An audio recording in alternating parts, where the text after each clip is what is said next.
नीचे थानेश्वर का वर्धन राजवंश, पुष्यभूति वर्धन वंश। इतिहास के स्रोत वर्धन वंश के इतिहास के लिए उपलब्ध स्रोत अत्यंत समृद्ध हैं। इस वंश के राजनीतिक, सामाजिक और सांस्कृतिक स्वरूप को समझने के लिए साहित्यिक, पुरातात्विक, शिलालेखीय और विदेशी यात्रियों के विवरण सबसे महत्वपूर्ण माने जाते हैं।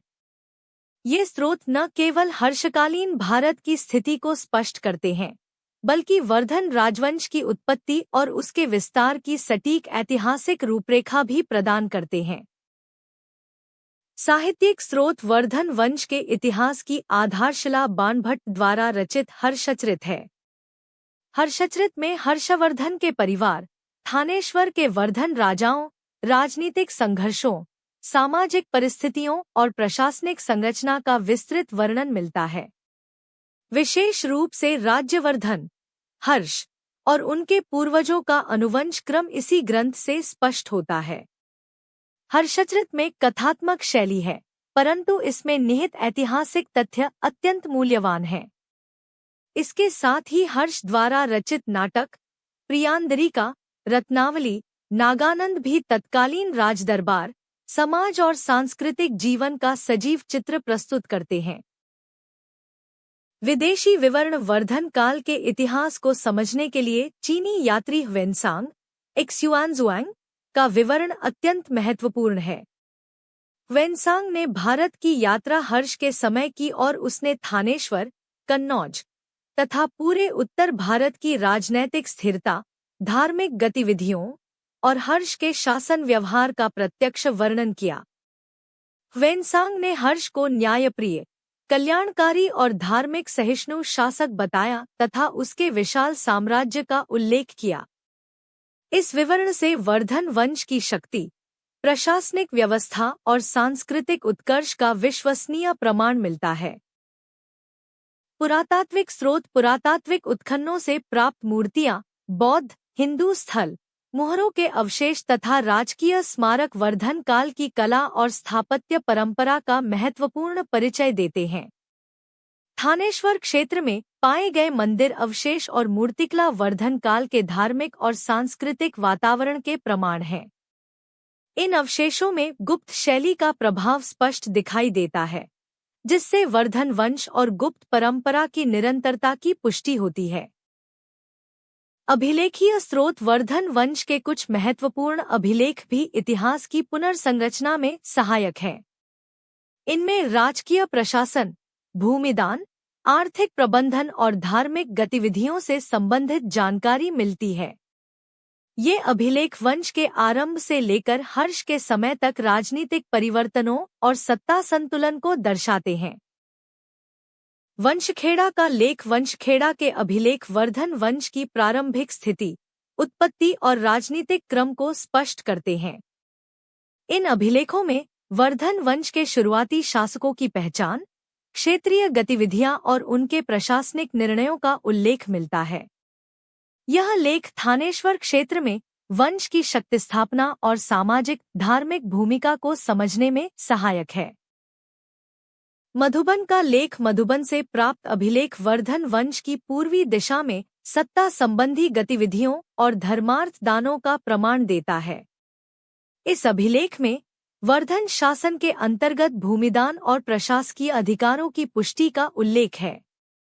इससे पता चलता है कि वर्धन वंश केवल सैन्य शक्ति पर आधारित राजसत्ता नहीं था, बल्कि सांस्कृतिक और धार्मिक संरक्षक के रूप में भी सक्रिय था।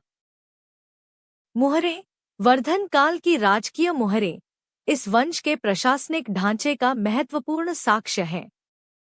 इन मुहरों पर गर्वध्वज, धर्मचिन्ह और राजकीय उपाधियां उत्कीर्ण मिलती हैं, जो वंश के शासकों की राजनीतिक वैधता और अधिकार क्षेत्र का परिचय देती हैं। मुहरें व्यापारिक गतिविधियों, राजकीय आदेशों और शासकीय मान्यता का प्रामाणिक प्रमाण है। नीचे थानेश्वर के वर्धन, पुष्यभूति राजवंश की उत्पत्ति। वर्धन या पुष्यभूति राजवंश की उत्पत्ति उत्तर भारत के थानेश्वर क्षेत्र में हुई, जहां यह वंश प्रारंभ में एक स्थानीय क्षत्रिय कुलीन घराना था। साहित्यिक और अभिलेखीय प्रमाण बताते हैं कि वंश की मूल सामाजिक जड़ें उत्तर भारत की ब्राह्मणिक क्षत्रिय परंपरा से जुड़ी थी, जिसके माध्यम से उन्होंने अपने शासन अधिकार को वैधता प्रदान की। बाणभट्ट की हर्षचरित और थानेश्वर क्षेत्र के प्रारंभिक अभिलेख इस वंश की उत्पत्ति का आधार प्रस्तुत करते हैं। इन स्रोतों में पुष्यभूति वंश को एक ऐसे कुल के रूप में वर्णित किया गया है जिसने गुप्त साम्राज्य के अंतिम चरण में उभरते हुए सामाजिक राजनीतिक अवसरों का लाभ उठाया। वर्धन वंश की उत्पत्ति का सबसे महत्वपूर्ण पक्ष यह है कि यह वंश गुप्तोत्तर भारत की सत्ता परिवर्तन की प्रक्रिया में विकसित हुआ। गुप्त साम्राज्य के पतन से उत्तर भारत में राजनीतिक शून्यता उत्पन्न हुई, जिसके कारण छोटे छोटे कुलीन घराने, सामंत और जनपद शासक क्षेत्रीय शक्ति स्थापित करने लगे। इन्हीं परिस्थितियों में पुष्यभूति परिवार ने थानेश्वर और उसके आसपास के जनपदों पर प्रभाव बढ़ाकर स्वयं को एक नए शक्ति केंद्र के रूप में प्रस्तुत किया। थानेश्वर का धार्मिक महत्व इस वंश की उत्पत्ति में एक निर्णायक तत्व रहा। थानेश्वर क्षेत्र श्रीकंठ महादेव के लिए प्रसिद्ध था और वर्धन परिवार ने स्वयं को इस धार्मिक परंपरा का संरक्षक बताया। धार्मिक संरक्षण के इस स्वरूप ने वंश को क्षेत्रीय समाज में सांस्कृतिक वैधता और राजनीतिक स्वीकार्यता प्रदान की। इसी सांस्कृतिक आधार पर उन्होंने अपने प्रभाव को धीरे धीरे बढ़ाया और स्थानीय समुदायों के मध्य एक स्थिर नेतृत्व की छवि निर्मित की। वर्धन वंश की उत्पत्ति के चरण में उनकी सैन्य शक्ति सीमित थी, परंतु उन्होंने स्थानीय कुलों के साथ गठबंधन, राजनैतिक समझौते और भूमि दान जैसी प्रथाओं के माध्यम से क्षेत्रीय शासन की नींव मजबूत की। जैसे जैसे गुप्त साम्राज्य की केंद्रीय सत्ता कमजोर होती गई, वर्धन वंश अपने अधिकार क्षेत्र को संगठित करता गया। प्रारंभिक शासकों के इन्हीं प्रयासों ने राज्यवर्धन और हर्षवर्धन के समय में वंश को उत्तर भारत की एक व्यापक और संगठित शक्ति बनने की दिशा दी। निष्कर्ष, वर्धन राजवंश की उत्पत्ति मूलतः एक स्थानीय कुलीन परिवार से एक उभरती शक्ति बनने की प्रक्रिया है। गुप्तोत्तर काल की राजनीतिक विघटनशीलता, थानेश्वर का धार्मिक महत्व और ब्राह्मणिक क्षत्रिय परंपरा का सामाजिक आधार, इन सभी तत्वों ने मिलकर इस वंश को एक मजबूत नींव प्रदान की। यही उत्पत्ति आगे चलकर हर्षवर्धन के महान साम्राज्य के निर्माण का प्रथम चरण सिद्ध हुई। नीचे थानेश्वर के वर्धन पुष्यभूति राजवंश का प्रारंभिक इतिहास। प्रारंभिक इतिहास। वर्धन राजवंश का प्रारंभिक इतिहास उत्तर भारत की गंगा, यमुना व सरस्वती घाटी के राजनीतिक पुनर्गठन से जुड़ा हुआ है। इस वंश का उद्भव थानेश्वर, श्रीकंठ क्षेत्र में हुआ, जहां प्रारंभ में उन्होंने स्थानीय जनपदों और सामंतों पर क्रमशः नियंत्रण स्थापित किया। वर्धन वंश की शुरुआती पहचान पुष्यभूति नाम से मिलती है, जिसे अनेक साहित्यिक और अभिलेखीय स्रोत उत्तर भारत का एक स्थानीय कुलीन वंश मानते हैं। यह वंश अपने अधिकार को वैध बनाने के लिए स्वयं को ब्राह्मणिक क्षत्रिय परंपरा से जोड़ता था और इसी आधार पर उसने क्षेत्र में अपनी राजनीतिक स्थिति मजबूत की। वर्धन वंश के प्रारंभिक शासकों का विवरण प्रायः बाणभट्ट की हर्षचरित तथा थानेश्वर क्षेत्र के अभिलेखों से मिलता है। इन स्रोतों से ज्ञात होता है कि वंश के प्रथम प्रतिष्ठापक शासकों ने स्थानीय स्तर पर शासन संरचना, भूमिदान और धर्म संरक्षण जैसी नीतियां विकसित कीं, जिनसे समाज में उनकी स्थिति सुदृढ़ होती गई। इस काल में थानेश्वर एक छोटा परंतु सामरिक दृष्टि से महत्वपूर्ण नगर था, जहां से वर्धन शासकों ने धीरे धीरे अपने प्रभाव का विस्तार प्रारंभ किया। प्रारंभिक वर्धन शासक गुप्त साम्राज्य के अंतिम चरण में सक्रिय थे और उन्होंने गुप्त शक्ति के पतन से उत्पन्न राजनीतिक शून्यता का लाभ उठाया। गुप्तोत्तर काल में जब उत्तर भारत की बड़ी संगठित शक्ति टूट रही थी, तब वर्धन वंश ने स्थानीय सामंतों पर नियंत्रण बढ़ाकर स्वयं को एक उभरती क्षेत्रीय शक्ति के रूप में स्थापित किया। इस प्रक्रिया में वर्धन परिवार ने थानेश्वर में अपनी सत्ता का केंद्र बनाया और राजनैतिक अधिकार को स्थानीय सामाजिक तत्वों के साथ जोड़ने का प्रयास किया। इस वंश के प्रारंभिक इतिहास में धर्म का विशेष स्थान मिलता है। थानेश्वर श्रीकंठ महादेव के कारण प्रसिद्ध था और वर्धन शासक स्वयं को इस धार्मिक परंपरा के संरक्षक के रूप में प्रस्तुत करते थे। धार्मिक संरक्षण से उन्हें सामाजिक वैधता प्राप्त हुई और क्षेत्रीय जनता में स्वीकार्यता बढ़ी। इसी धार्मिक राजनीतिक आधार ने आगे चलकर वंश को उत्तर भारत की मुख्य धारा की राजनीति तक पहुंचाया। प्रारंभिक काल में वंश की सैन्य शक्ति सीमित थी, परंतु शासकों ने सामरिक गठबंधनों, स्थानीय प्रमुखों की निष्ठा और प्रशासनिक पुनर्गठन के आधार पर धीरे धीरे अपना प्रभाव बढ़ाया। गुप्तोत्तर काल के छोटे छोटे राज्यों और शक्तियों के बीच वर्धन वंश ने स्वयं को शक्ति संतुलन की व्यवस्था में एक स्थिर तत्व के रूप में स्थापित किया, जिसने आगे चलकर राज्यवर्धन और हर्ष के शासन के लिए मजबूत आधार निर्मित किया। निष्कर्ष, वर्धन वंश का प्रारंभिक इतिहास एक स्थानीय कुलीन समुदाय से एक उभरती क्षेत्रीय शक्ति बनने की प्रक्रिया है।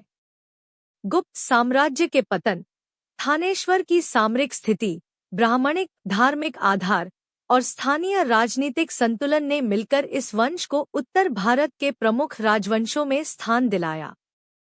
यही प्रारंभिक चरण आगे चलकर उत्तर भारतीय साम्राज्य के निर्माण और हर्षवर्धन के उत्कर्ष की दिशा में निर्णायक सिद्ध हुआ। नीचे प्रभाकरवर्धन का विवरण। प्रभाकरवर्धन वर्धन राजवंश के इतिहास में प्रभाकरवर्धन वह शासक था जिसने इस वंश को क्षेत्रीय स्तर से उठाकर उत्तर भारत की एक संगठित और प्रभावशाली शक्ति में बदलने की सबसे मजबूत नींव रखी। वह थानेश्वर के वर्धन परिवार का प्रथम शासक माना जाता है जिसने बाहरी आक्रमणों का सफलतापूर्वक सामना किया और अपने साम्राज्य को एक व्यापक राजनीतिक दिशा दी। बाणभट्ट की हर्षचरित में प्रभाकरवर्धन को एक वीर, उग्र और दूरदर्शी शासक के रूप में चित्रित किया गया है, जिसने हूणों और पड़ोसी शक्तियों के विरुद्ध निर्णायक सैन्य अभियान चलाए। प्रभाकरवर्धन के उदय का सबसे महत्वपूर्ण पक्ष यह था कि उसने उत्तर भारत में फैली हुई राजनीतिक अस्थिरता को अपने पक्ष में बदलते हुए वर्धन वंश को एक स्थिर आधार प्रदान किया। गुप्तोत्तर काल में हूणों के हमलों से उत्तरी और पश्चिमी भारत बार बार क्षतिग्रस्त हो रहा था। ऐसे समय में प्रभाकरवर्धन ने स्वयं को हूण विनाशक या हूणों के दमनकर्ता के रूप में प्रतिष्ठित किया। उसकी सैन्य सक्रियता ने न केवल थानेश्वर को सुरक्षित किया बल्कि गंगा यमुना दोआब में मौखरी वंश के साथ सामरिक संतुलन भी बनाए रखा। प्रभाकरवर्धन की राजनीतिक क्षमता का एक अन्य महत्वपूर्ण पहलू उसका वैवाहिक राजनीतिक गठबंधन था। उसने अपनी पुत्री राज्यश्री का विवाह मौखरी वंश के शासक ग्रहवर्मा से कराया। इस विवाह संबंध ने वर्धन और मौखरी वंशों को एक साझा राजनैतिक मोर्चे पर ला दिया और उत्तर भारत में शक्ति संतुलन की नई धारा स्थापित की। यह गठबंधन आगे चलकर राज्यवर्धन और हर्षवर्धन के विस्तार का आधार बना, विशेष रूप से जब मौखरी वंश पर मालव और गौड़ शक्तियों द्वारा संकट आया। प्रभाकरवर्धन के काल में थानेश्वर की राजनीतिक शक्ति अपने पहले बड़े उत्कर्ष पर पहुंची। उसने सैन्य संगठन को सुदृढ़ किया, स्थानीय सामंतों को अपने नियंत्रण में रखा और धर्म संस्कृति को संरक्षण प्रदान किया। थानेश्वर का श्रीकंठ महादेव मंदिर वर्धन वंश की धार्मिक पहचान का केंद्र था और प्रभाकरवर्धन ने इस धार्मिक परंपरा को राज्य वैधता के आधार के रूप में उपयोग किया। धार्मिक प्रतिष्ठा और सैन्य शक्ति का यह संयोजन वर्धन साम्राज्य की राजनीतिक स्थिरता का मूल रहा। प्रभाकरवर्धन की मृत्यु के बाद वंश में अस्थायी अस्थिरता उत्पन्न हुई, परंतु उसकी राजनीतिक विरासत इतनी मजबूत थी कि उसका उत्तराधिकारी राज्यवर्धन तथा आगे चलकर हर्षवर्धन उस नींव पर एक विस्तृत साम्राज्य का निर्माण करने में सफल हुए। प्रभाकरवर्धन के शासन ने वर्धन साम्राज्य को वह आधार दिया जिसने उत्तर भारत के तंत्र में नया शक्ति संतुलन स्थापित किया और गुप्तोत्तर काल से प्रारंभिक मध्यकाल की राजनीति को निर्णायक रूप से प्रभावित किया। निष्कर्ष, प्रभाकरवर्धन को वर्धन साम्राज्य का वास्तविक संगठक कहा जा सकता है। उसकी सैन्य शक्ति, हूण विरोधी नीति, विवाह संधियों की दूरदर्शिता और थानेश्वर आधारित राजनीतिक संरचना ने इस वंश को एक व्यापक और प्रभावशाली दिशा दी। प्रभाकरवर्धन की मृत्यु के बाद उसकी स्थापित नींव पर ही राज्यवर्धन और हर्षवर्धन ने एक विशाल साम्राज्य खड़ा किया, जिससे वह संपूर्ण वर्धन इतिहास में केंद्रीय स्थान प्राप्त करता है। नीचे राज्यवर्धन का विवरण। राज्यवर्धन प्रभाकरवर्धन की मृत्यु के बाद राज्यवर्धन वर्धन वंश का शासक बना और उसने अपने पिता द्वारा स्थापित राजनीतिक संरचना को संभालते हुए अत्यंत कठिन परिस्थितियों में शासन किया। राज्यवर्धन का शासनकाल वर्धन वंश के इतिहास का एक ऐसा चरण है जिसमें वंश को लगातार बाहरी आक्रमणों, राजनीतिक दबावों और सामरिक संघर्षों का सामना करना पड़ा। राज्यवर्धन को एक वीर, धर्मनिष्ठ और कर्तव्यपरायण शासक के रूप में वर्णित किया गया है, जिसने अपने परिवार और वंश की रक्षा के लिए स्वयं को पूर्णतः समर्पित कर दिया। राज्यवर्धन की राजनीतिक स्थिति उस समय अत्यंत जटिल थी। उसकी बहन राज्यश्री मौखरी वंश के शासक गृहवर्मा से विवाहित थी और इस विवाह संबंध का उद्देश्य उत्तर भारत में वर्धन मौखरी गठबंधन को मजबूत करना था। परंतु शीघ्र ही मालव और गौड़ शक्तियों ने मौखरी वंश पर आक्रमण किया। इस संघर्ष में गृहवर्मा की हत्या कर दी गई और राज्यश्री को बंदी बना लिया गया। इस स्थिति ने राज्यवर्धन को गहराई से प्रभावित किया और उसने तत्काल अपनी बहन की रक्षा तथा मौखरी वंश की सहायता का निर्णय लिया। गृहवर्मा की मृत्यु का प्रतिशोध लेने के लिए राज्यवर्धन ने पहले मालव पर आक्रमण किया और उसे पराजित किया। इसके बाद उसने गौड़ शक्ति के विरुद्ध अभियान चलाया, जो उस समय शक्तिशाली राजा शशांक के नेतृत्व में थी। शशांक को उत्तर भारतीय राजनीति में एक उभरते प्रतिद्वंद्वी के रूप में देखा जाता है और राज्यवर्धन का उससे संघर्ष वर्धन वंश के लिए निर्णायक मोड़ सिद्ध हुआ। ऐतिहासिक वर्णनों के अनुसार राज्यवर्धन ने गौड़ सत्ता से संघर्ष करते हुए वीरगति प्राप्त की। उसकी मृत्यु को हर्षचरित में भावनात्मक और वीरतापूर्ण रूप में चित्रित किया गया है, जिससे उसकी व्यक्तित्वगाथा और भी प्रखर हो जाती है। राज्यवर्धन की मृत्यु वर्धन वंश के इतिहास में एक गहरा आघात थी। उसकी असमय मृत्यु ने न केवल वंश में नेतृत्व का संकट खड़ा किया, बल्कि राज्यश्री की रक्षा और मौखरी वर्धन गठबंधन का भविष्य भी अनिश्चित हो गया। इसी अवस्था में राज्यवर्धन का छोटा भाई हर्षवर्धन आगे आया और उसने न केवल परिवार को संभाला बल्कि आगे चलकर पूरे उत्तर भारत में एक विशाल साम्राज्य स्थापित किया। इस प्रकार राज्यवर्धन की वीरगति वर्धन साम्राज्य की महान गाथा का महत्वपूर्ण संक्रमण बिंदु बनी।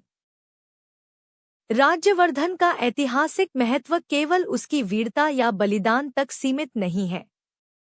उसकी भूमिका उस व्यापक राजनीतिक संघर्ष का प्रतिनिधित्व करती है जिसमें गुप्तोत्तर काल के उत्तर भारत में क्षेत्रीय शक्तियां प्रभुत्व स्थापित करने के लिए लगातार संघर्षरत थी। राज्यवर्धन ने अपने अल्प शासनकाल में वर्धन वंश की प्रतिष्ठा को बनाए रखा, परंतु उसकी मृत्यु ने वर्धन वंश को एक नए नेतृत्व की आवश्यकता के सामने ला खड़ा किया। यह आवश्यकता बाद में हर्षवर्धन ने पूरी की, जिसने राज्यवर्धन की विरासत को सम्राट स्तर की ऊंचाई तक पहुंचाया। निष्कर्ष, राज्यवर्धन वर्धन वंश का वह शासक था जिसने संकटों से भरे समय में अपने पिता की राजनीतिक विरासत को संभाला और अपने साहस, कर्तव्य और निष्ठा के कारण उत्तर भारतीय इतिहास में एक अविस्मरणीय स्थान प्राप्त किया। उसकी मृत्यु ने इतिहास की दिशा बदली और उसी के बाद हर्षवर्धन के उदय का द्वार खुला, जिसने वर्धन साम्राज्य को चरमोत्कर्ष तक पहुंचाया।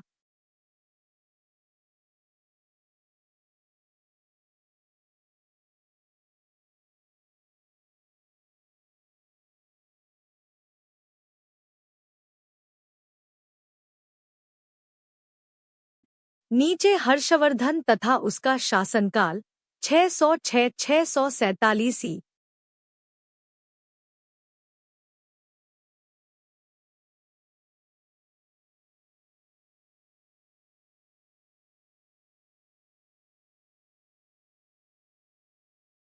नीचे हर्षवर्धन तथा उसका शासनकाल 606-647। प्रारंभिक जीवन हर्षवर्धन का जन्म वर्धन राजवंश में हुआ और बचपन से ही उसने अपने पिता प्रभाकरवर्धन के सैन्य प्रभाव, राजनीतिक क्षमता और क्षेत्रीय महत्व को देखा। उसके प्रारंभिक जीवन को गहरी छाया तब मिली जब पहले उसके पिता और फिर उसके बड़े भाई राज्यवर्धन की मृत्यु हो गई। राज्यवर्धन की हत्या ने हर्ष को मानसिक और राजनीतिक रूप से झकझोर दिया और उसने अपनी बहन राज्यश्री की रक्षा तथा वर्धन मौखरी गठबंधन के पुनर्स्थापन को अपना पहला कर्तव्य माना। बचपन से ही शिक्षा, संस्कार और सैन्य प्रशिक्षण से समृद्ध हर्ष में नेतृत्व की प्रतिभा थी, लेकिन उसके पूरे व्यक्तित्व का उद्धार राजनैतिक संकट की घड़ी में हुआ, जिससे वह उत्तर भारत का एक सर्वोच्च नेता बनकर उभरा। हर्ष का शासनारोहण 606। राज्यवर्धन की मृत्यु के बाद हर्ष ने मात्र 16 वर्ष की आयु में वर्धन साम्राज्य का उत्तरदायित्व संभाला। उसके सामने तत्काल चुनौती थी राज्यश्री को गौड़ शक्ति के बंदीगृह से मुक्त करना तथा मौखरी वंश को पुनः स्थिर करना। हर्ष ने इन दोनों उद्देश्यों को सफलतापूर्वक पूरा कर लिया, जिससे उसे उत्तर भारत के कई क्षेत्रों में स्वीकार्यता मिली। हर्ष का शुरुआती नेतृत्व भावनात्मक, सैन्य और राजनैतिक तीनों स्तरों पर परखा गया और उसने तीनों पर स्वयं को सक्षम सिद्ध किया। युद्ध और विजय हर्ष का आरंभिक चरण लगातार संघर्षों से भरा हुआ था। उसने पहले उन शक्तियों को परास्त किया जो राज्यवर्धन और गृहवर्मा की मृत्यु के लिए उत्तरदायी थी। हर्ष ने गंगा, यमुना, दोआब, मगध और कौशल प्रदेश में ऐसे अनेक अभियानों को संचालित किया, जिनसे उसका शासन आधार मजबूत हुआ।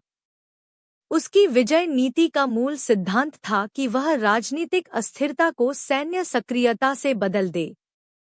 इस नीति के कारण उत्तर भारत में कई छोटे राजमहाराजे उसकी अधीनता स्वीकार करने लगे और हर्ष एक संगठित साम्राज्य बनाने की राह पर अग्रसर हुआ। सिंध के साथ युद्ध हर्ष का ध्यान पश्चिमोत्तर दिशा की ओर तब गया जब सिंध के क्षेत्र में उसके विरोध में कुछ शक्तियां सक्रिय हुईं। सिंध की राजनीतिक स्थिति गुप्तोत्तर काल में अस्थिर थी और वहां के स्थानीय शासक हर्ष की सर्वोच्चता को मानने के लिए तैयार नहीं थे। हर्ष ने सिंध के विरुद्ध अभियान चलाया और उसे अपनी अधीनता में लेने का प्रयास किया, परंतु सिंध की भौगोलिक कठिनाइयों और राजनीतिक प्रतिरोध के कारण वहां उसका प्रभाव सीमित रहा। हर्ष सिंध को पूर्णतः नियंत्रित नहीं कर पाया, किंतु उसने उसके ऊपर उत्तर भारतीय सत्ता का दबाव अवश्य स्थापित किया। पुलकेशिन द्वितीय के साथ संघर्ष हर्ष की सबसे प्रसिद्ध और निर्णायक चुनौती दक्षिण भारत की चालुक्य शक्ति से थी, जिसके शासक पुलकेशिन द्वितीय उस समय दक्षिण के सबसे शक्तिशाली सम्राट थे। हर्ष ने नर्मदा के दक्षिण में अपने साम्राज्य को बढ़ाने का प्रयास किया और चालुक्य क्षेत्र में प्रवेश किया, परंतु पुलकेशिन द्वितीय ने नर्मदा के तट पर ही हर्ष को रोक दिया। इस युद्ध में हर्ष पराजित हुआ और यह घटना हर्ष के विस्तारवादी कार्यक्रम की दक्षिण सीमा को स्थायी रूप से निर्धारित कर गई। इस पराजय के बाद हर्ष ने दक्षिण की ओर स्थायी राजनीतिक अभियान करना लगभग छोड़ दिया। यह संघर्ष उत्तर दक्षिण सत्ता संतुलन का महत्वपूर्ण बिंदु बन गया। दो पूर्वी सैनिक अभियान हर्ष के दो बड़े अभियान पूर्व की ओर थे, जिनका उद्देश्य मगध और बंग क्षेत्र को स्थिर करना तथा गौड़ शक्ति को नियंत्रित करना था। हर्ष के लिए गौड़ का शासक शशांक प्रमुख शत्रु था, जिसने राज्यश्री के पिता और पति दोनों के विरुद्ध भूमिका निभाई थी। हर्ष ने पूर्व की ओर अपनी सैन्य कार्रवाइयां जारी रखीं और अंततः शशांक के बाद गौड़ राज्य राजनीतिक रूप से कमजोर हो गया। हर्ष के दोनों पूर्वी अभियानों ने उसे गंगा ब्रह्मपुत्र क्षेत्र में श्रेष्ठता प्रदान की और पूर्वी भारत उसकी प्रभाव सीमा में आ गया। हर्ष और नेपाल हर्ष ने हिमालय क्षेत्र के राज्यों से भी राजनैतिक संबंध स्थापित किए। नेपाल के साथ उसके संबंध मुख्यतः राजनयिक और धार्मिक थे। हर्ष ने नेपाल के शासकों से मैत्रीपूर्ण व्यवहार रखा और दोनों के बीच सांस्कृतिक धार्मिक संपर्क बढ़ते गए।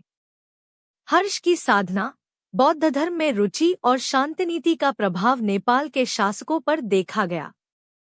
नेपाल ने हर्ष की सर्वोच्चता को औपचारिक रूप से स्वीकार किया और यह प्रदेश उसका सामरिक मित्र बनकर रहा। कश्मीर का राज्य कश्मीर के साथ हर्ष का संबंध भी विशेष था। हर्ष ने कश्मीर के राज्यों के साथ धार्मिक और कूटनीतिक नीतियां अपनाईं। कश्मीर में बौद्ध परंपरा प्रबल थी और हर्ष ने अपनी बौद्ध श्रद्धा तथा सांस्कृतिक कार्यक्रमों द्वारा वहां राजनीतिक प्रभाव स्थापित किया। कश्मीर के शासकों ने हर्ष के अधिकार को औपचारिक रूप से स्वीकार किया, जिससे वर्धन साम्राज्य को हिमालयी क्षेत्रों में वैधता और सुरक्षा मिली। हर्ष तथा कामरूप पूर्वोत्तर दिशा में हर्ष का संबंध कामरूप के शासक भास्करवर्मन से था। दोनों में प्रारंभ में तनाव था, परंतु बाद में वे घनिष्ठ मित्र और राजनीतिक सहयोगी बन गए। भास्करवर्मन ने हर्ष के अनेक अभियानों में समर्थन दिया और दोनों ने मिलकर गौड़ शक्ति के विरुद्ध मोर्चा बनाया। यह मैत्री संबंध हर्ष की पूर्वी विजय नीति की रीढ़ बन गया। कामरूप का समर्थन उत्तर पूर्वी भारत में हर्ष की सर्वोच्चता को मजबूत करता था। हर्ष और दक्षिण भारत हर्ष ने दक्षिण भारत में विस्तार का प्रयास तो किया, परंतु पुलकेशिन द्वितीय की विजय के बाद उसने दक्षिण के प्रति अपनी नीतियों को पूरी तरह अप्रत्यक्ष और राजनयिक बना दिया। उसने दक्षिण भारतीय राज्यों के साथ धार्मिक, दान धर्म और सांस्कृतिक संबंध बनाए रखे, परंतु सैन्य आक्रमण से दूरी बना ली। यह रणनीति उसके साम्राज्य के लिए लाभकारी सिद्ध हुई, क्योंकि वह अपनी ऊर्जा उत्तर भारत को स्थिर करने में लगा सका। साम्राज्य विस्तार हर्ष ने उत्तर भारत में एक विस्तृत साम्राज्य स्थापित किया, जिसमें थानेश्वर, कनौज, दोआब, मगध, कौसल, बंग, कामरूप, नेपाल, कश्मीर जैसे प्रदेश उसकी प्रभाव सीमा में थे। उसने एक अत्यंत विकेंद्रित परंतु संगठित प्रशासन विकसित किया, जिसमें भूमिदान, बौद्ध हिंदू धर्म कार्य, दान संपदा और कूटनीति मुख्य साधन थे। हर्ष का प्रशासन धार्मिक सहिष्णुता, सांस्कृतिक विस्तार और दयानीति पर आधारित था। उसका राजस्व मुख्यतः कृषि, भूमिदान संबंधी व्यवस्था और वाणिज्यिक करों पर निर्भर था। हर्ष ने बौद्ध धर्म के उत्थान में महान भूमिका निभाई और उसने कनौज महासभा तथा प्रयाग दान उत्सव की परंपरा को राज्य वैधता का साधन बनाया। दीर्घकालिक विश्लेषण हर्ष का शासन उत्तर भारत के गुप्तोत्तर काल और प्रारंभिक मध्यकाल के बीच की कड़ी है। उसने आंतरिक शांति, राजनीतिक स्थिरता, सांस्कृतिक उत्थान और सैन्य संतुलन की आधारशिला रखी। हर्ष का साम्राज्य गुप्त साम्राज्य जितना विस्तृत तो नहीं था, परंतु उसने राजनैतिक विघटन रोककर उत्तर भारत को पुनः एक एकीकरण धारा में लाया। नर्मदा के उत्तर तक उसकी सर्वोच्चता स्थापित थी। उसकी मृत्यु के बाद साम्राज्य टूट गया, जिससे पता चलता है कि हर्ष का साम्राज्य व्यक्तिगत नेतृत्व पर आधारित था, न कि किसी स्थायी केंद्रीकृत संस्थान पर। फिर भी उसकी सांस्कृतिक धार्मिक नीतियां, प्रशासनिक परंपराएं और राजनीतिक दृष्टि भारतीय इतिहास में एक विशिष्ट युग का निर्माण करती हैं। निष्कर्ष, हर्षवर्धन का शासन भारतीय इतिहास में अत्यंत महत्वपूर्ण है। उसके प्रारंभिक जीवन के संघर्ष, उसकी विजयों, शत्रु शक्तियों पर उसके क्रियात्मक अभियान, कूटनीतिक दक्षता, पुलकेशिन द्वितीय से सामना, पूर्वी विजय, नेपाल कश्मीर कामरूप के साथ संबंध तथा उसका साम्राज्य विस्तार सब मिलकर भारतीय मध्यकाल का एक स्वरूप निर्मित करते हैं। हर्ष ने अपनी राजनीतिक नीति, प्रशासनिक क्षमता और सांस्कृतिक संरक्षण के द्वारा उत्तर भारत को एक नई दिशा दी और उसका शासनकाल भारतीय इतिहास का एक स्वर्णिम अध्याय माना जाता है। Please like, subscribe and comment.